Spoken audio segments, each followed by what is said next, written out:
G'day everyone and welcome to episode 548 of Aussie Tech Heads. Yes, another week and another slew of stories to get through. It's the 24th of August 2017 and we are brought to you by athwebhosting.com.au. Alright, I'm Glenn Goodman and shortly we'll be joined by Jason Oakley, but before we do get to him, we will tell you all about the TuneIn radio app because you can search for Aussie Tech Radio and get the Aussie Tech Radio on there, which is a 24/7 wall-to-wall, back-to-back podcast of Australian tech podcasts. So if you're into all that sort of stuff, give that a shot. You can also find us on Facebook and youtube.com, both of them / Aussie Tech Heads. And also the paper. There's a paper that gets produced every day, twice a day in fact, and you can find that and subscribe to that at aussietechheads.com.au / paper.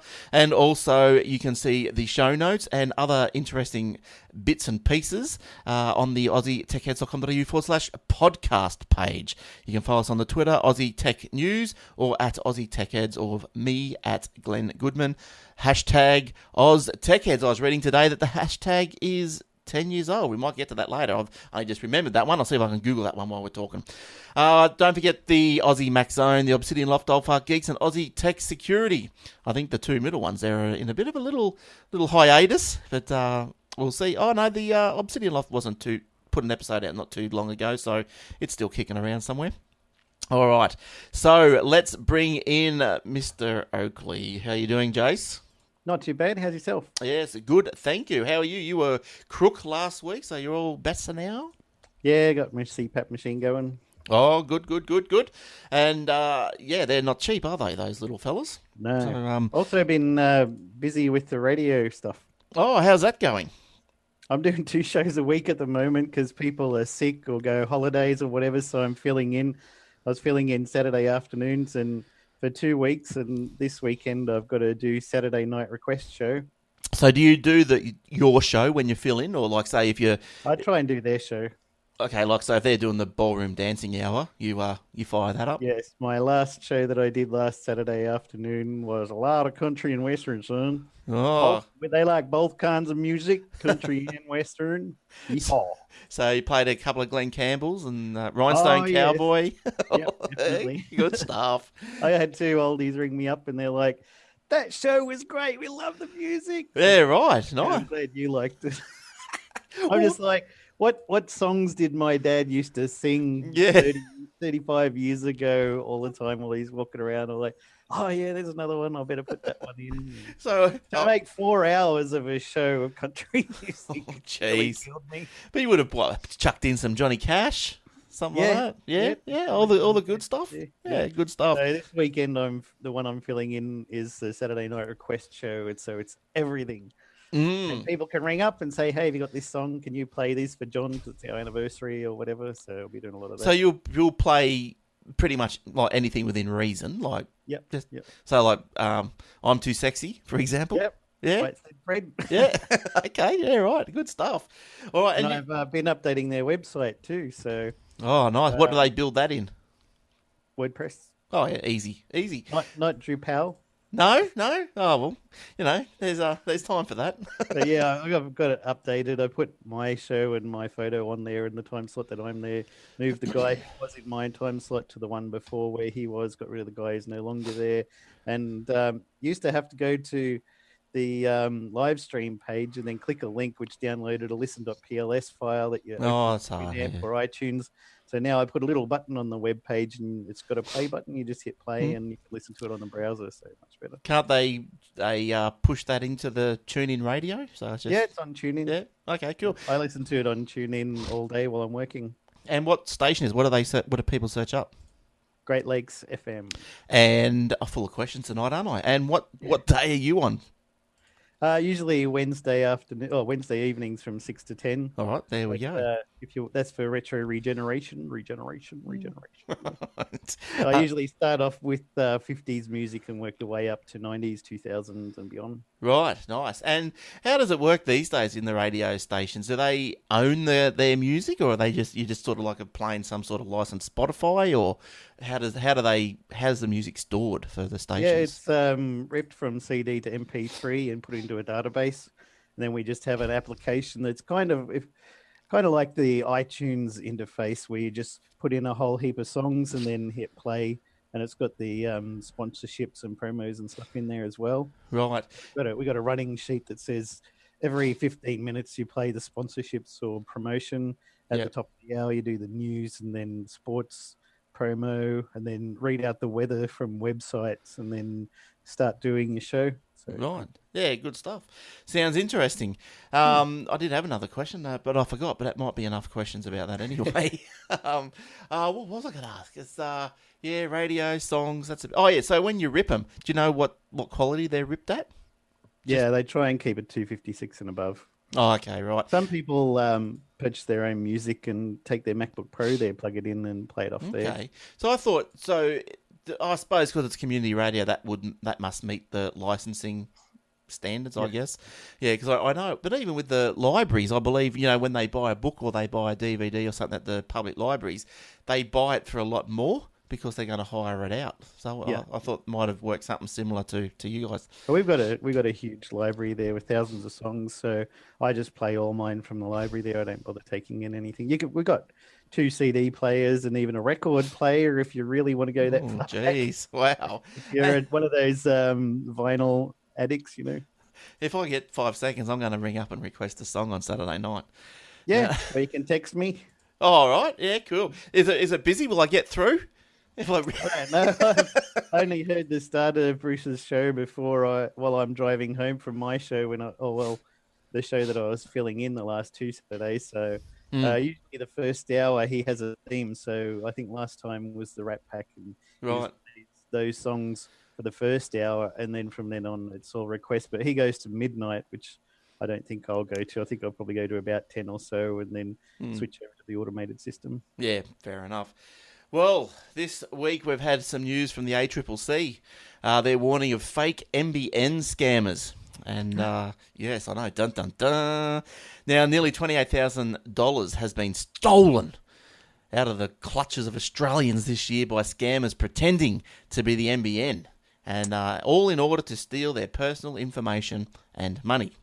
Now, Scamwatch, which if you're not subscribed to their newsletter or Facebook page or whatever, subscribe. Google it, find out where they are and what they do, and subscribe to it because they do alert you to different and varying scams that are around the place. You can go to the show notes and just click on the link of the first story here. ACCC warns of fake NBN scams. It'll take you to the Scamwatch, and I'm sure you'll be able to find your way to a subscribe button. But anyway, Scamwatch has already received 316 complaints this year related to scams impersonating the NBN. Now, I guess it's the oldies that, get stuck with these things the most. And because, they don't know what's going on. One of the most common scams involves scammers ringing victims to connect them to the NBN service and demanding payments with iTunes cards. Now, you think anyone that wants you to pay for something with iTunes cards, they're not the real thing. No, and I would also go as far as to think, well, if you're going to get scammed by a fake NBN, you probably don't really know what an iTunes gift card is. Or an NBN. Yeah, that's right. Yeah. I'm getting a TV station. What? Yes. A new station. Newcastle Broadcasting Network. Oh, excellent. I've always liked Newcastle. Yeah. Now, the ACCC said that Australians over 65 are particularly vulnerable. Yes, blah, blah, blah.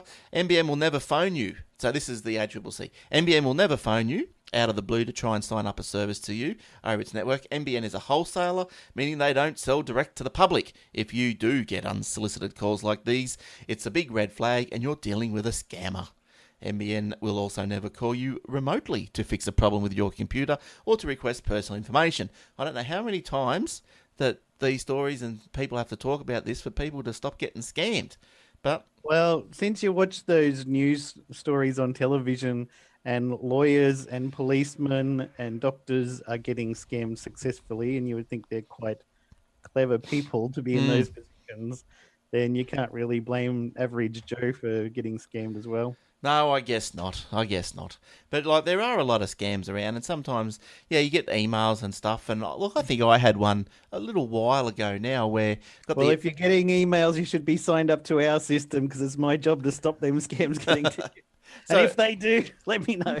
So tell us more about that system then. So what happens there? So you've got a product Is that right? Or you just an email outlet? No, we got a product that you can either use our systems or have our servers installed on your premises, things like that. It's usually for the really big ISPs and web hosts. Oh, okay, right. So as a consumer, I can't just go, hey, I want to hook into this software so I don't get spam. Less likely. We did have a desktop product, but most of the times now it's server only, and it hooked into Exchange and things like that. So. Oh, yeah, okay.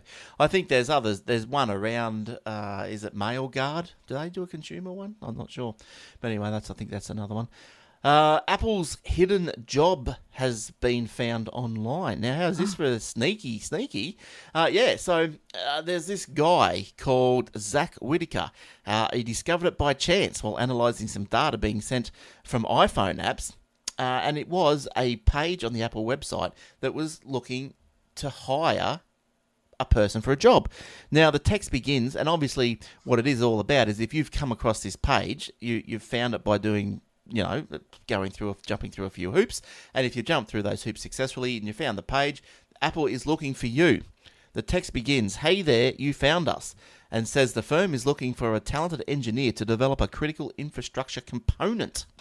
Well, a little graphic here. Apparently, this is what it looked like because he took a screenshot. Oh, that's a bit graphic. Yeah.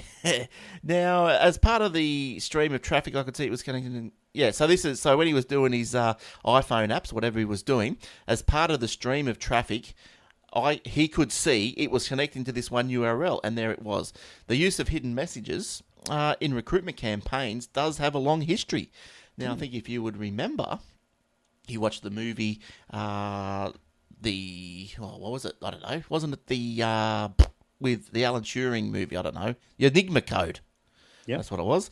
And remember, in that they put puzzles or something in the newspaper, and people who could do I think it was a maths puzzle or a decryption sort of a puzzle.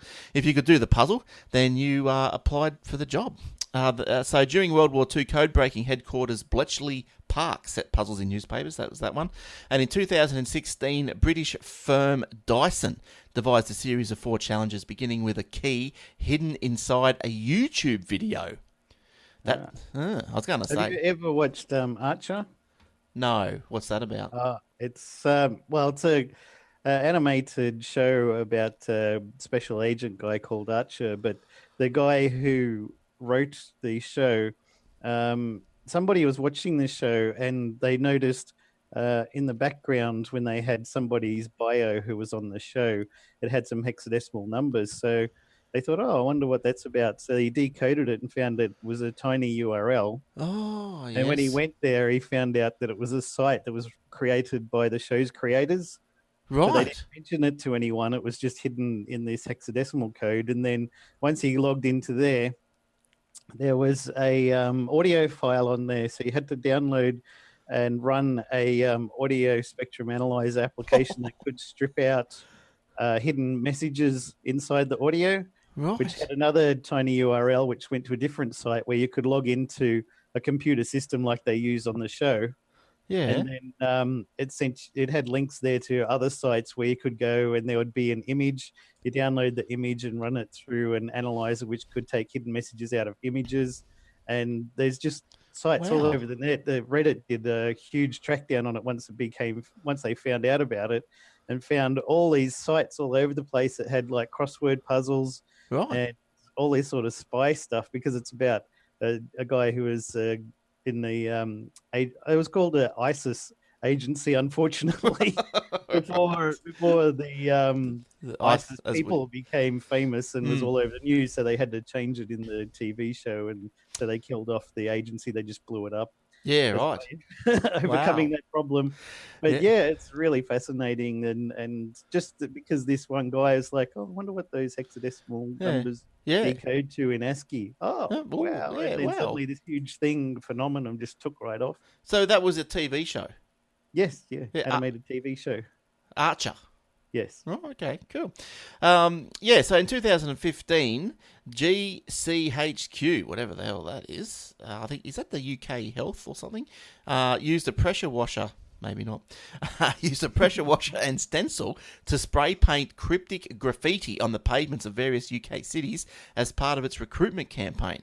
The department also used online quizzes. So, yeah, it's pretty popular sort of stuff, isn't it? Government Communications Headquarters, British Intelligence Security Oh. Organisation. But how would you go about even... Who would get an audio? Who would get an audio file and then put whatever that thing was on it to strip out some more audio to find another little piece? Who would do that? People did. Thousands of them. There was a huge frenzy about it. Even Homer Simpson's mum left an encoded message in a newspaper for him. Right. When she was on the run. All right. It took the first letter of every paragraph. It was like, Homer, I'm still alive. And then it had this story. Okay.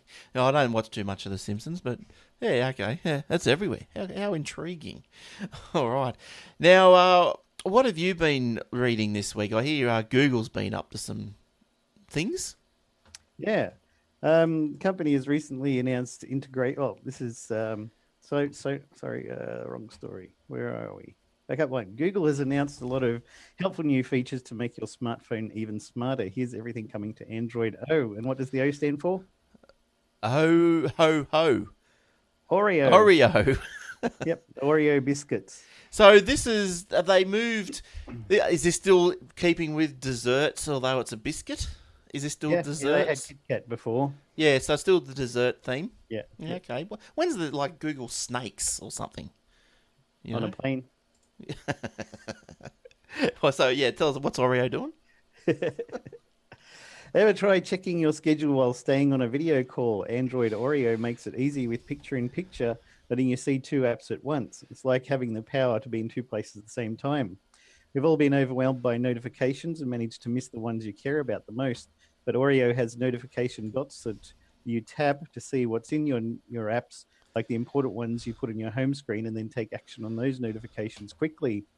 Android Oreo is more secure with Google Play Protect built in, security status front and center in the settings, and tighter app install controls.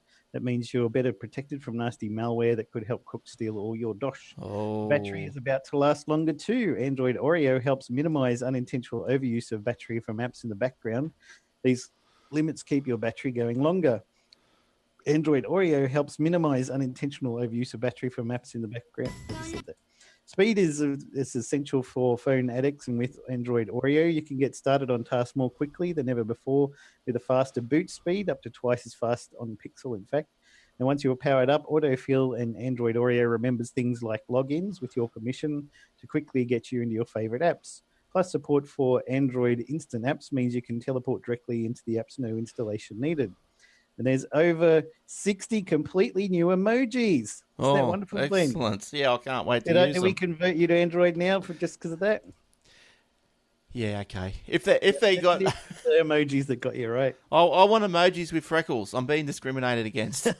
I want freckle emojis. More damn red-headed. Yes. And these ones actually look like the iOS emojis, not strange alien blobs that they used to have. So tell me, with the Google, what do they call the Android? Yes. So is it still like you've got to have a certain phone before you can use the updated software, or is it trying to get you can put it on most of the phones these days? It'll run on most of the high-end phones, some of the medium ones, and not very many of the low-end ones. So okay. So you have to upgrade your phone for the low-end ones, but like the S8 that I've got is going to be updated at some stage, but they'll roll it out first to the Pixels because that's the Google-only phone. And are the telcos still slow in rolling out the latest Usually, updates? Yeah, right. But do you use the... so if you were to buy a Google phone, an Android phone, would you use the telco flavoured Android that's on it, or would you wipe it and put in a vanilla and then go? I usually just use whatever it came with. You can get like CyanogenMod and things like this to get faster or more features and things, but the default one that came with the phone usually works well for me. I've just got a standard Telstra one. Okay, yeah, right. Yes, because I'm out of contract in next month, thank goodness. But I still don't think I'm going to go Android. I'm not going to buy another iPhone. But look, if the iPhone actually dies, well, yeah, I don't know if I would buy another iPhone. I really don't. I know all about the security and all this sort of stuff? You don't have many problems with security and Not on either of them. yeah, iPhone. Well, since I've been in both camps now, I've bought tons of apps for both platforms, so I yeah. don't miss. A lot of people have just invested in iPhone and iPad apps, and you always get nickel and dimes, like 99 cents here for this app and $1.49 here, and then suddenly you spend $100 and you didn't even know it. So a lot of people will stick with their iPhone platform because of that reason. But if you're not too tied down, there's enough apps on Android that do exactly the same thing. And so all these, because I know that we've got another story, we might as well sort of dip into that one now, because it's about the where is that? It's about malware that's been around. Where is that story? Blah blah blah. Yeah, no, not that one. I think did I paste it in 2 years? 2 years and 100 million downloads later, more than 500 apps have been yanked from the Google's Play Store after they were found to contain software development kit that could download malicious plugins at will. So these aren't obviously any good, and it doesn't make you feel any better for having an Android phone. But as far as you know, you've never had any issues. And look, after reading this story, I just sort of thought to myself, Apple go through every single app, as far as I know. They're very, very strict. Yeah, and like for the amount of money that Google makes, I think they could probably step it up a bit. These things shouldn't be there, and they should step up a bit, step up to the plate a bit more. But so the SDK is this particular one, and it's in the Play Store. It's not like it's in the not side-loaded or something. Yeah, that's right. It's not. There's Samsung Play stores and there's whatever Play store, probably Amazon. That's right, everywhere. Now, so it's been used in hundreds of games apparently. This little bit of code. It was the SDK is used for developers for in-app advertising, and it's made by Chinese vendor Igexin. Igexin. I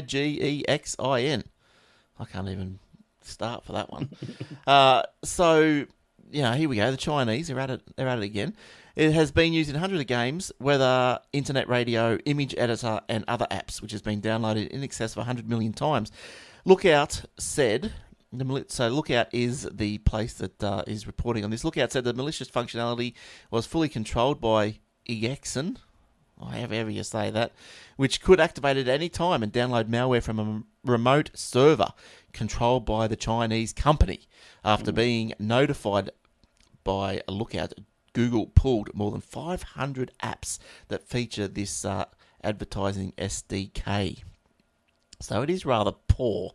I think Google should, as I said, step up, put some more money into it, because it's after all, it's pretty much like, it's not their flagship. Search is their flagship, but that's up there, isn't it? It's one of their main products. Yeah. So they can't have that sort of crap going on.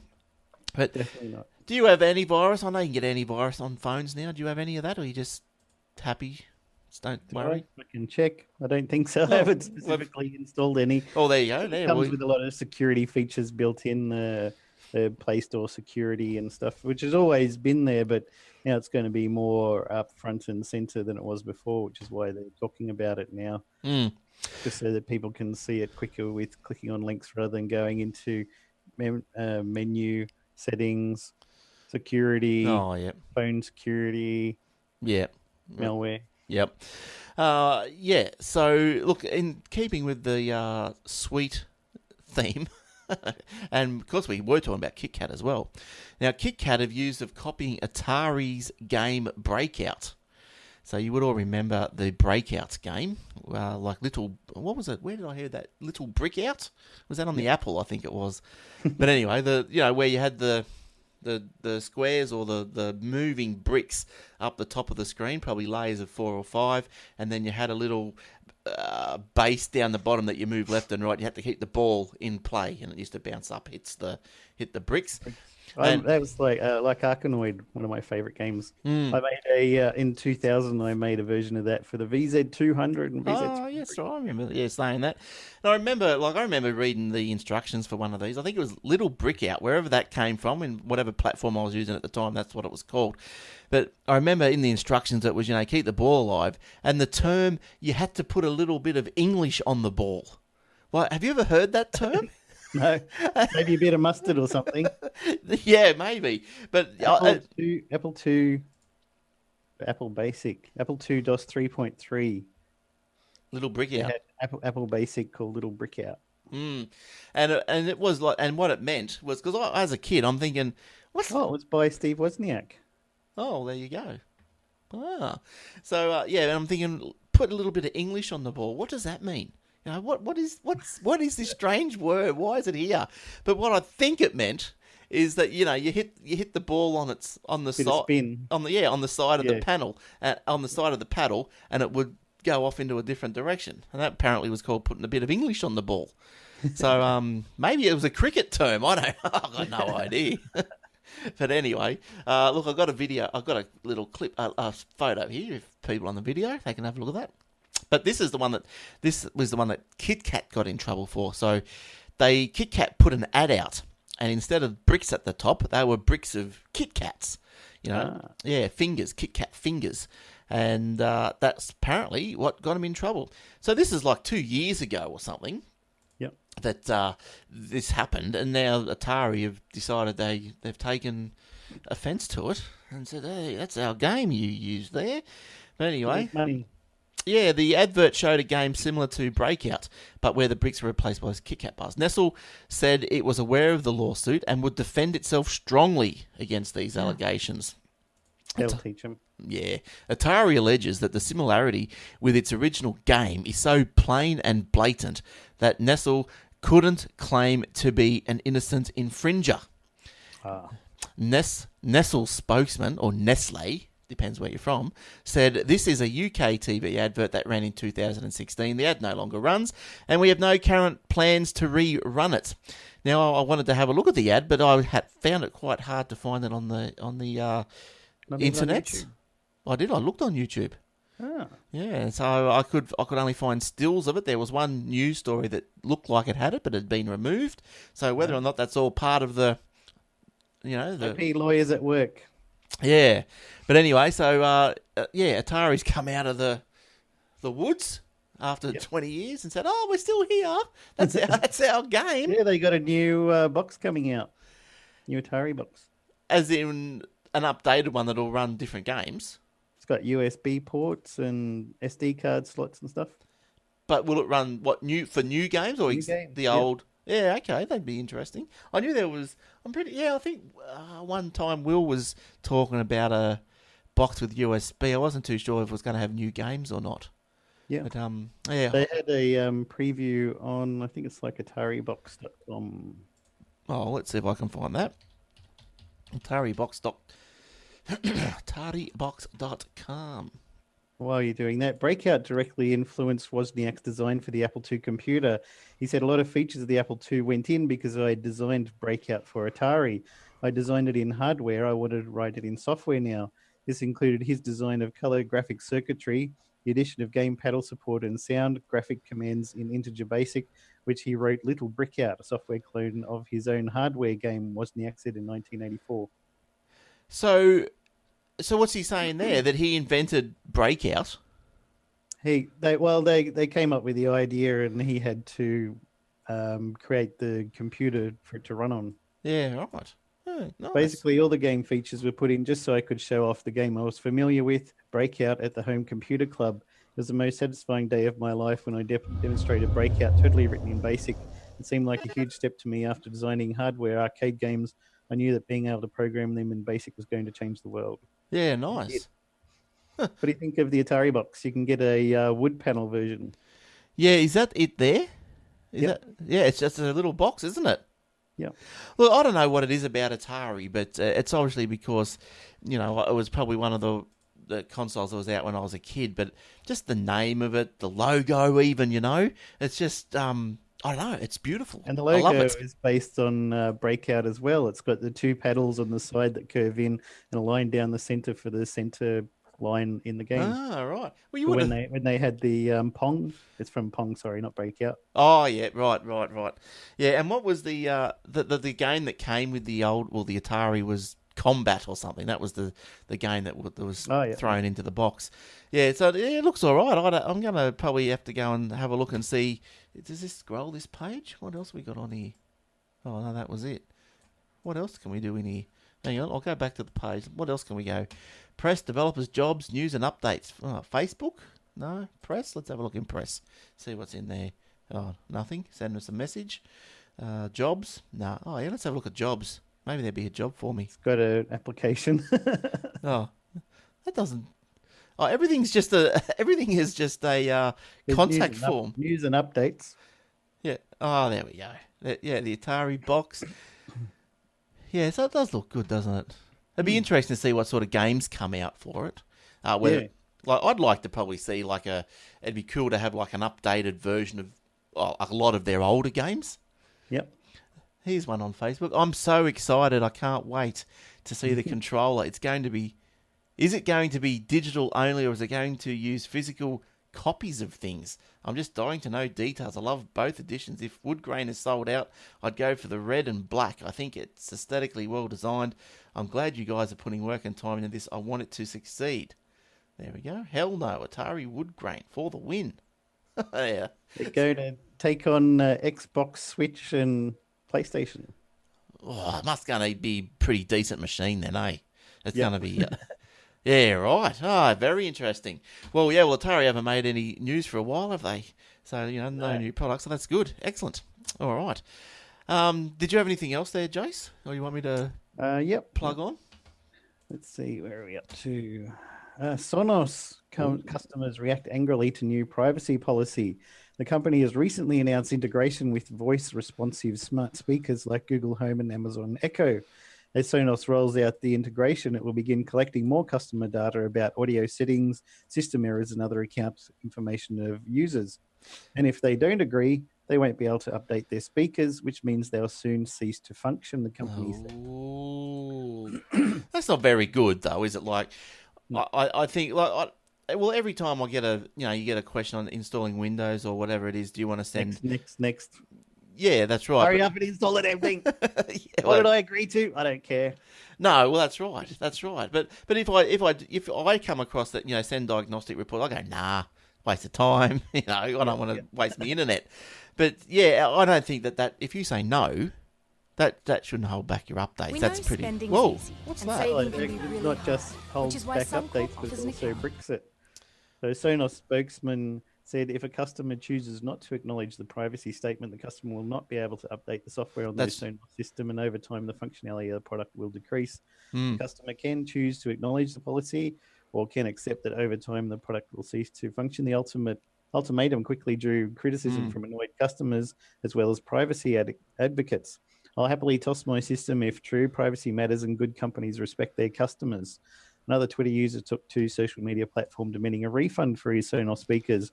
Your new privacy policy is not going over well. Expect backlash. I want a refund for my 3 speakers. Spokesman for Sonos refuted the notion that the speakers would stop working properly if customers didn't consent to giving up their data. No one can really opt out of a privacy policy, they said. It's not like we're collecting a whole lot of personal information. Well, the updates, he says, are simply designed to improve products and customer experience. Sonos said it does not sell customer data to third parties for profit. When it comes to using your information, our principles are simple. We'll be transparent about what data we're collecting and why. We'll protect your data as though it is sacred. The company's chief legal officer, Craig Shelburne, wrote in a blog post regarding privacy changes. I've heard all that before. just ask the people who signed up for Ashley Madison. Yeah.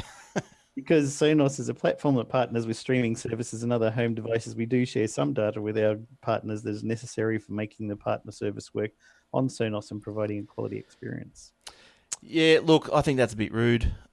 Personally, I think that fair enough. You could probably, at a stretch, you could probably say yes, push through updates and so forth. But to just push on and bulldoze through to collect personal information, like, I don't probably have a problem with actually doing it. Like, who cares? Like, what are they going to get? What, your playlist or something? What you're playing, which is no big deal. But if you are against that, you shouldn't have to be forced to do it. That's like the big uprising that happened when some image hosting sites where you would store your images from your phone's camera or whatever would auto upload using the app, and then they said all images that have been uploaded are now the property of us, and we can use it in any advertising we want to. Any picture that you've created, we're allowed to use in perpetuity and stuff like this. So. Yeah, I forget who that was. Was that some Facebook or something? I can't remember who I'm that not was. sure It might. was Facebook or. But remember, I was a while ago now, even with Microsoft, I think, if you updated a file, like, I don't know, whatever a letter or whatever you're working on, to their Dropbox, not their Dropbox, but to their OneCloud or whatever it was back then, Skylab or whatever it was.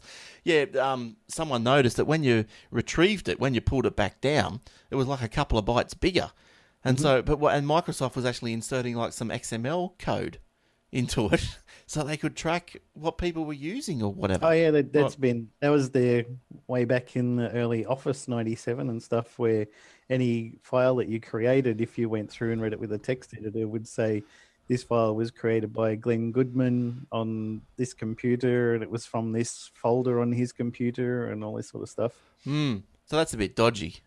That's no good. I think that's then you could download a program that would take that out of Office, and then the future offices didn't have that. But look, that's not right. It's not right. There's a lot of your information has been scattered around the place these days, and look, if you're against it, you shouldn't have to do it just for the sake of a company collecting the data, updates, security updates, whatever. Yes, that's fine. Go your hardest, but just collecting anything. If you don't want it, I don't think it should happen. No. They'll change their mind. Twitter's onto it. You know how powerful Twitter is. They're onto it. They'll be right. Now, Australia blocks another 59 popular pirate sites. Good luck with that. That's us. I mean, that's good. Stop people from doing those naughty things. Naughty things. That's right. I think as we showed a couple of weeks ago now, wasn't it? You changed the DNS and bang. Yep, got straight through. There you go. The crackdown prevents users from accessing 59 illegal torrent and streaming sites. So the net is widening. So streaming sites, as in things like Putlocker, where you could just go to Putlocker and click on search for whatever you wanted to watch, click on it, and bang, you were watching it. So you're not, instead of downloading it like a torrent, you're actually streaming it, which means you weren't really downloading the whole thing. Downloading as you watched it, then it went. So what is it? Demonoid? Is it Demonoid? Demonoid? Demonoid, yeah. Easy TV. Oh, that used to be a good one. YTS. Rabi. I've never heard of any of these. What are you talking about? Well, no, Easy TV. I think I used to go to just to get like season listings of shows. Just to see. Was that Easy TV? Because I think that sort of died. Oh, I can't remember. I think it's TV.com that I get used now for that sort of stuff. RABG and 1337X. Never heard of half of those. And the Putlocker. I've heard of Putlocker. A total of 160 domains have been blocked in 2 orders, including alternative routes to the Pirate Bay. VPN. They're never going to stop it.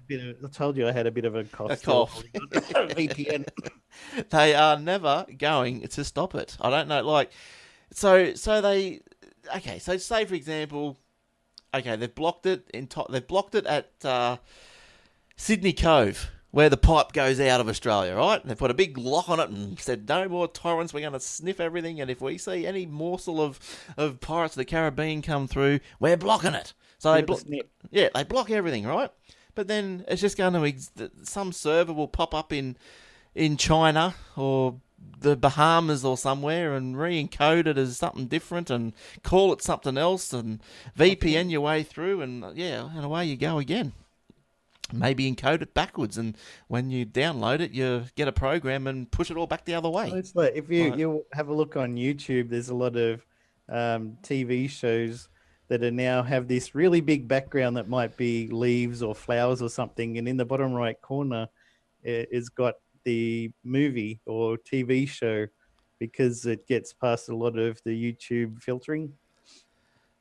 So what happens? So you're watching it. If you upload like an episode of Family Guy, yeah, and then YouTube can detect that's an episode of Family Guy, and then Yes. shut that thing down. So what they do is they put up a big wallpaper that's got like flowers on it, Yep. and in the bottom right corner, like a third or a quarter of the screen, has got the movie there, and apparently it gets past the YouTube filtering. But who wants to watch a quarter of a screen movie? Something's better than nothing, especially if it's free. I don't know. People are doing it, so they must be watching it. Oh, look, I think people are desperate. Like, what, all this to save $10? You spend $100 on a pair of glasses by the time you finish. Oh, binoculars. That's right. Yeah, the binoculars. Or you have to sit so close to the TV you burn your eyes out. Yeah, but I don't know. Well, it's 1080p on a 55-inch screen. Should be big enough for anyone. Yeah, I need to buy a 105-inch screen because I want to see the movie in 32 inches. That's right. Now it's 2 feet tall. Yeah, that's right. But look, I don't know. Like, in the old days, yes, like I think everyone's downloaded a movie or come across a movie that that hasn't been quite legal, and I just stopped doing the ones. I just refused to stop even watching, looking, or whatever, anything that had screener in it. I just thought, it's just rubbish. It's just, the quality's not there. I'd rather go and spend $10, well, maybe $15 these days. Get it now. Yeah, go and spend, $15 go to the cinema and get it and watch it. Or to get a decent copy, just, I don't know, you probably can get them for $10, can't you? I don't know.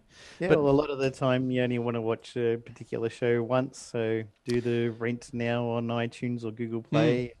Just watch it the once, and then it gets deleted after 48 hours, and you're like, well, I've seen it now. That's right, and like things like, I know a mate of mine had, he lent me the whole series, the box series of Prison Break when it was out. Two seasons, wasn't much, but anyway, and I remember thinking to myself, why do people buy? When are you going to watch this again? Like you watch it once. I've got little cabinets that have got DVDs in and boxes in the garage. I haven't opened them. My DVD player hasn't been turned on in I don't know how long. No, well, that's right. Well, my DVDs, I was buying the Doctor Who box sets. But, the technology's come along, and I've looked at these DVDs and I thought, this is only standard definition, whereas you can watch them on Netflix and all this in a higher definition. Yep. Why would you bother? And Netflix, the Blu-rays and the Ultra Blu-rays and all this sort of stuff coming out, and it's like I didn't even get Blu-ray or the HD DVDs or any of those. No, I've got one Blu-ray, and that's because I bought Inception, and it was a triple pack, so it had the DVD and a Blu-ray and a digital download. So I did the digital download and put that on the server, and I just watch it from there. I don't think I've never bought a Blu-ray, never had a Blu-ray, never owned a Blu-ray. Yep. Never. The DVD drive in the computer is still a DVD. It's not a Blu-ray drive. I haven't got a DVD drive in any of my computers anymore. No, I think, I've only got them because I've probably got them, Yeah, like, you had them before. Yeah, and I thought, what are you going to, you're not going to chuck it out. So, no, mine's gone to my dad when I built him a computer out of my old computer parts because he had one that was totally crap. Even the one that he's got now is probably 6 years old or 8 years old and needs updating, but he's happy with it. It's got 4 gigs of RAM now. Yeah, super fast. Because even like the grandparents will give the kids, because the Popper will make DVDs of the family movies and stuff. Okay, yeah. So he, runs them from the camera through the DVD, records them, and he'll give them to the kids. Go, here's the video we took of last weekend or whatever of yours and all this sort of stuff. Yeah. But we don't have a DVD player, so I've got to put it into the computer. I still need a DVD on the computer, so I've got to put it in the computer, digitize it, and then they can just watch it on their iPad or stream it through Apple TV. But there's no DVD player here. It's just how it goes. My work laptops and MacBook Pro doesn't come with DVD. My desktop computer here, I just didn't bother buying a DVD player for it. Yeah, that's just how it is. Yep. That's how it is. All right. Bloody millennials are destroying everything. Didn't you see that in the news? No, I didn't. They don't eat at Applebee's, so they're shutting down. They don't use napkins anymore, so companies are going broke who used to make napkins. Oh, the pigs. Bloody millennials, they're ruining everything. Don't they use napkins at McDonald's? They just use their sugar. people are using paper towels they're buying for home, not napkins. Napkins It's are... crazy. do you mean napkins as in cotton napkins? No, paper ones. Oh, right. Oh, because I'd have Yeah, to say... people used to buy them and put them on the table when you're having dinner with guests and stuff, and you stuff that. dab your mouth or something. So they're like, no, we're not going to buy them anymore. We just get paper towels. They work fine. I just don't make a mess. Yeah. It's easy. I just don't slop me No food. more pork ribs for you. Oh no! When I have ribs, I've got to go and get like a wet washer, Yeah. so it's something nice and big and thick. So just... I go to Hog's Breath and order barbecue smoked ribs, and they bring it out, and then I'm like, do you think I could have like finger bowls so I can wash my hands or something, because these napkins, they're just going to stick to the barbecue and I'm going to end up with napkin on my finger. Oh yeah. So off they go and they come back. I'm like, this should be standard for everybody who orders barbecue ribs. And No one's going to chop it up with the fork and then try and stick the fork into a rib or a tiny bit of the meat or cut it off. You pick them up and you eat it. That's what it's for. I could see you in the restaurant. Can I have a bowl of water for these ribs, please? And you hear this, and then and you're sitting there waiting for your bowl, and all these millennials crowd around. Oh, Yeah. look at this guy! He's going to use a bowl of water with ribs. He's a Look at this guy! VIP, man. Yeah, look at this guy! Look at this guy! Look at this He guy! thinks it's bloody Christmas. Look at this joker! He's washing his hands at the table. Jeez. I've got a bathroom out the back, man. Yeah, that's right. But yeah, I don't know. Bloody hell. It's no, I never heard of napkin places going broke, but yeah, I guess so. All over the news at the moment. Oh, was it? Yeah. Millennials Right. are ruining everything, shutting down all the businesses. Oh, well, that's just how the world goes, isn't it? I think each Well, generation... they're saying good things about it. A lot more eating in, Right? which I think is obvious because, wages are stagnating, so it's cheaper to eat in. So they're not eating out, 2 or 3, 4 times a week like that Generation X lot did. They're not getting pass out drunk like the Generation X lot did. In fact, they're drinking a lot less. So Yeah, but they're doing other things, aren't they? no, they said the parents and grandparents of millennials are doing the drugs and drinking much more than the millennials. They just don't care about it. So Yeah, right. Oh, that's good. Oh, that's good to hear. Have with the kids coming into their teens. So yeah, that's good. right. Okay, so we did that one. I did the pirate one. I did the Kit Kat. Did the Google. What about Doing the Google. the Google Wrap? There's a quick story here. Apple Australia claims it has come out unscathed from a 5-year audit by the tax office, avoiding any penalty for a controversial... That was funny to watch on TV. Did you see it? No. What happened? Like Facebook there is like, yeah, we totally only made $1 million in sales in advertising. Oh, yeah, right. And then the senators are like, yeah, I think 3 billion's a bit closer. But whatever you reckon, 1 million, sure. Yeah, well, that's a bit of a joke, isn't it? It reportedly shifted $9 billion in Australian profits to the Irish parent in the last 10 years, prior to 2013, by placing increasing markups on products sold by the Irish operation to Apple Australia. Later, last year saw Apple globally ordered by the European Commission to repay about $19.2 billion after it found the company's Irish tax arrangements to be illegal under state aid rules. So $19 billion, that's a dent in their bank account. I know they've probably got another 100 more, but still, 19, they wouldn't be happy with that. But I from memory, I think we did cover this story, but from memory, I don't think... Can they pay it back in Bitcoin? No, iTunes gift cards. So...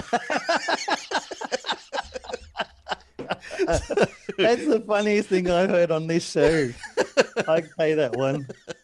The audit examined the consumer electronic giant's accounts from 2012 to 2015. The company's due to report its 2017 financial results for the years. Blah, blah, blah, blah, blah. It goes on, doesn't it? So anyway, so it looks like they've come out unscathed, so they're happy.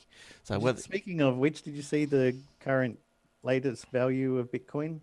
No. How much? One Bitcoin, $5,488. Wow. What about Ethereum, your little baby? Ethereum, 421. What'd you buy it for? 200. I bought it when it was. I bought half an Ethereum when it was 260. So And Litecoin, I bought one at 50, and Litecoin is now. Where's the Litecoin? Oh no, sorry, the other way around. Oh yes, $20, and they don't have the price of Ethereum. What have they done? it's sunk. It's gone. Oh, here we go. Yeah, Litecoin 69.75. Well, that's So I all got right. one Litecoin when it was 50. It's now 69.75, and half an Ethereum when it was 260, and now it's 421.71. Oh, look, if I ever got time, I'd probably try and get into it. But it sounds like, so $50. You could do $50. Well, you could try and do $50 a month. Then you'd make $20 a month, reinvest it, and it would continue to grow, hopefully. But Yeah, I saw on Reddit this guy had done purchasing a lottery ticket each month, and also putting the same amount of money into Bitcoin, and you could see the graphs had money earned for his lottery or whatever he put it into going down, and his Bitcoin just skyrocketing off. Yeah, right. Yeah, well, it's something. Yeah, good luck with that. It's but yeah, Bitcoin 5,000. Oh, where would Will have been if he found his wallet? He'd be in Bermuda Triangle somewhere. 80 of them, didn't he? Yeah, apparently, yeah. So what's that? 80 times 5,000. So 8 fives are 40. 400,000. Oh, jeez. People sold it like last year. People were selling their coins and buying a house with cash. $800,000 house. Yeah, right. Wow. And they just mined it, so it's not like me where I'm buying Litecoin and buying Ethereum. They just mined it on their computer when it was, not being used overnight, or if they had like Computer Lab install it on all the computers and just keep dumping in the same wallet. So do you reckon? Does it go without saying that like Google and all this are doing it? They've got, say, a dedicated room in there. Like they'd have to be, wouldn't they? They're making Bitcoin ATMs, and stock markets and banks are now adding connections into it so that you can bank, or you go to the ATM, take out so many Bitcoins worth of money and things like that. So. I just can't see how it can hold its value if people can make it, like mine it. So make. Not as easily now. Yeah, right. Like if you started on like a year or two ago, then you're rolling in it. If you start now, it's not worth the electricity that you're spending on your computer to keep going. But they still sell. There's certain graphic cards that you can't buy anymore because the price of it and the speed of it were just the right amount to mine Bitcoin without that was lower than the price of the electricity being used. Yeah, right. People just built like 20 rigs with these graphic cards in them and just set them all up on their home network and went mining. And then you go, oh, I'd like to get a NVIDIA X400. They're like, sorry, all the Bitcoiners bought that. You can't buy it. There's a worldwide shortage. So, but when you say like that, it's not worth the electricity. But if one, how long would it take you to mine one Bitcoin? Like, say if you probably a month or so. Yeah, so if that's $5,000, that'd be worth electricity, wouldn't it? Put some panels on the roof. Depends on if you're the one that wins the thing. Yeah, it's best to get into a mining group now. You get a you were saying, yeah, right. Yeah, okay, cool. Anything else that you've got this week? Yeah, sure. Yeah. Well, we've been talking about this over the week, so it's time to wrap it up. HBO has proved its anti-piracy efforts are no joke, with the company's subsidiary partner bringing 4 Game of Thrones pirates to justice. If you think HBO's efforts to punish Game of Thrones pirates were a joke, speak to the 4 people arrested in conjunction with the leak of the 4th episode of the latest season. In early August, the Game of Thrones episode The Spoils of War surfaced on various file sharing and streaming sites across the globe ahead of its commercial release. Despite being of low quality and trumping the official release date by only a few days, the leak was illegally downloaded by hordes of eager Game of Thrones fans. As the leaked episode contained, for internal viewing only, and Star India Private Limited watermarks, anti-piracy officials were able to quickly narrow down the culprits. We take this breach very seriously and have immediately initiated forensic investigations at our and the technology partners' end to swiftly determine the cause. This is a grave issue. We are taking appropriate legal remedial action, the spokesman from Star India said at the time. Now, after 10 days of investigations, a subsidiary at 21st Fox has been able to track down those responsible for illegally releasing the episode. Deputy Commissioner of Police Akbar, it's a trap. Sorry. His name is Akbar. What can you do? Akbar Pathan said 4 men arrested are accused of criminal breach of trust and computer-related offences and would be detained until August 21, which we've had. We investigated the case and have arrested 4 individuals for unauthorised publication of the 4th episode from season 7, he said. Authorities claim the men were employees of a Mumbai-based company responsible for storing and processing the TV episodes for an app and had official credentials giving them access. Well, there you go, eh? Not hacksaws after all. It was guys who worked there. Yeah, it's Game of Thrones, eh? There's a lot of trouble with Game of Thrones. Everyone wants to rip them off. All right. Did you have any more? Yep. Yeah. It was recently rumoured that Google was working on a Google Assistant-powered headphones with the codename Bisto. Information was derived from a teardown of a recent Google APK, which contained strings relating to such a product. These headphones would seemingly act like an in-ear version of Google Home, responding to voice commands and providing information at one's request. Following the earlier news, Android Police has now taken a closer look at the Google version 7.10 beta app and unearthed further details of what we could expect from Google's upcoming headphones. Possibly the biggest news is that Google may not just produce headphones itself, but make it possible for third-party manufacturers to develop similar assistant-powered headphones too. The Bisto software would seemingly be customizable to support the individual designs of the products, so we could also see devices like mono Bluetooth earpieces as well as luxury headphones coming in at a range of price points, something like what's going on with the Android Wear ecosystem. Reportedly, Bisto headphones will also be able to read out your notifications, giving you access to the information on your phone to which they would have to be paired with. It seems like these will be prioritized / intelligent to some degree. So if you're getting 50 useless notifications per day, it won't read them all out, but just the latest or most important. Apparently, it may also be able to read out full messages from certain apps like Allo and their sender. Other Bisto tidbits include possible voice calling functionality for regular phone calls and those for some ported apps, as well as the ability to read out the current battery level of the headphones, something sorely missing from many other Bluetooth headphones. Now, I just Googled Bisto, and it's... Was it fun? It was. It's what is it? It's gravy. Bisto gravy. Bisto. Yum. 1 in 3 pie people don't like their neighbours. Join Bisto Open Door Sunday. Oh, there you go. Yeah, so that's cool. That's good. Rightio. I think... look, I got heaps of emails. They're all asking the same question. Why are you always on the thumbnail video? The video thumbnail for the show. I don't know. The most photogenic. It must be. But, like, I've tried to push you into the intro as far as I can. I've brought you in early. You can't hack the Matrix, please. I pushed you in late. That still comes to you. I don't know what you do, but it always comes to you. And then what can I say? I mean, And I'll go into YouTube and I'll go, I'll fix this Jason fella. And I'll choose another thumbnail. But they're all you. Yes. I have to go. I'm not saying it's aliens, but it's aliens. It's saying to me, I've actually got to go in, and if I want to get rid of your face, I've got to go in and create a custom thumbnail.